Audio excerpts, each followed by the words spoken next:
Hello friends, welcome to our channel Knowledge Amplifier. So today in this particular video, I am going to discuss one very important property in case of symmetric matrix with respect to eigenvalues and eigenvectors. Okay. So already in my previous video, I have discussed in detail about the fundamentals or importance about the eigenvalues and eigenvectors. If you want to know that particular detailed explanation, you can go through the link given in the description box. So now let me go through this particular speciality about the symmetric matrix with respect to these eigenvalues and eigenvectors. Okay. So from your class 11 or 12 mathematics course, you already know what is the symmetric matrix. That is nothing but those matrix for which if you take transpose, that transposed version and original matrix will be basically same. Okay.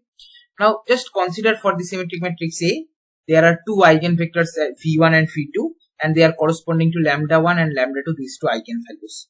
So from the fundamentals of eigenvalues and eigenvectors, we can say that we are having these two equations, a v1 equal to lambda 1 v1 and a v2 equal to lambda 2 v2.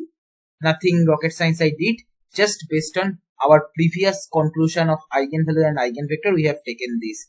These equations are indicating that with this v1 vector, if we basically do pre-multiplication of the transformation matrix A, then in that outcome only the magnitude part will be affected. That's why we are multiplying by a scale factor lambda 1, but direction will not be changed. Maximum direction will be reversed if lambda is suppose having some negative value, but it will not change in some other direction. Okay, right.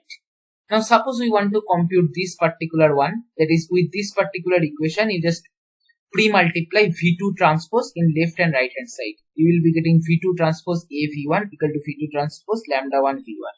Okay, so basically we are having this particular one, v2 transpose a v1 equal to, see, lambda 1, this is a constant, right, scalar value, so we can take in the beginning and we can write like this way, lambda 1 v2 transpose v1. That's it. So we are having this equation. Similarly, we are having another equation, a v2 equal to lambda 2 v2. Now pre-multiply v1 transpose. Okay, v1 is an eigenvector which is corresponding to lambda 1. We are taking the transpose and we are pre-multiplying in both left and right hand side. You will be getting v1 transpose a v2 equal to v1 transpose lambda 2 v2. Take lambda 2 in the front hand side because lambda 2 is a scalar. So if you take in the front, no need to worry, still the multiplication will be valid. And from this particular one, you will be getting v1 transpose a v2 equal to lambda 2 v1 transpose v2. Okay.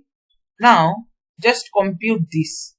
v2 transpose a v1, that is this particular one. Okay, v2 transpose a v1, take that whole transpose. What you will be getting? See, v2 transpose a v1, so a v1 you can consider a particular term and v2 transpose another term.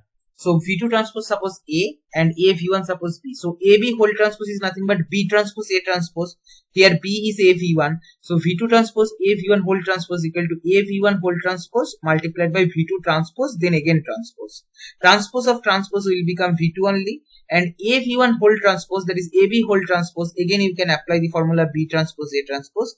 You will be getting that v2 transpose a v1 whole transpose equal to v1 transpose a transpose v2.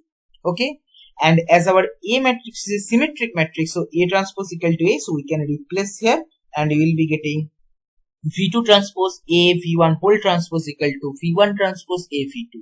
That's what I have written here. v2 transpose A v1 whole transpose equal to v1 transpose A v2.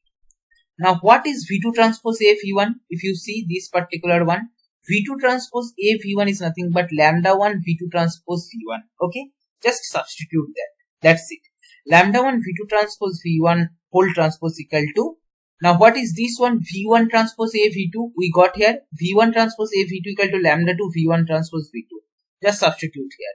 Okay, now again here lambda 1 will simply come out of the transpose and v2 transpose v1 whole transpose will be v1 transpose multiplied by v2 transpose again transpose, right?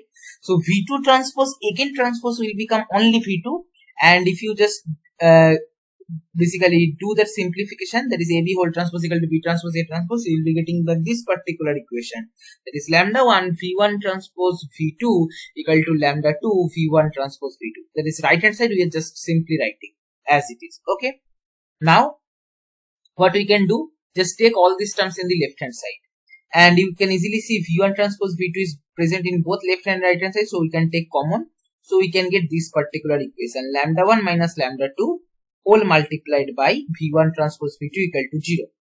Now lambda 1 minus lambda 2 not equal to 0, right? Because at the initial stage itself we have considered that lambda 1 and lambda 2 are two different eigenvalues.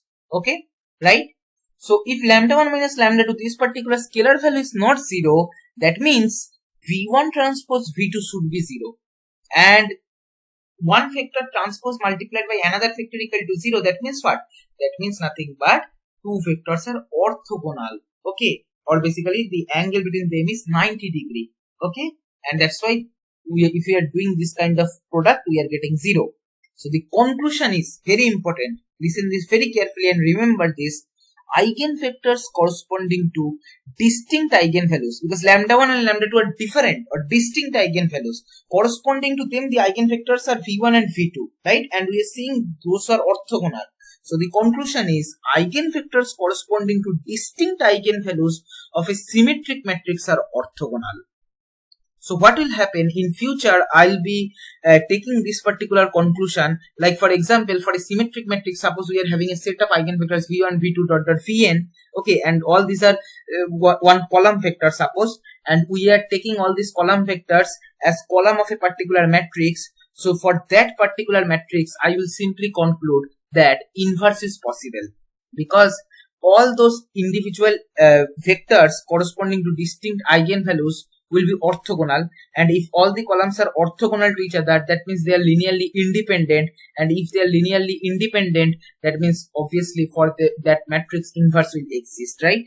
So this kind of thing are very important conclusion for many computation which we are going to use in the future video discussion in the machine learning and data science domain. Okay, so for the time being, you must remember this, that eigenvectors corresponding to distinct eigenvalues of a symmetric matrix are always orthogonal. Okay, so this particular proof I hope is clear to you.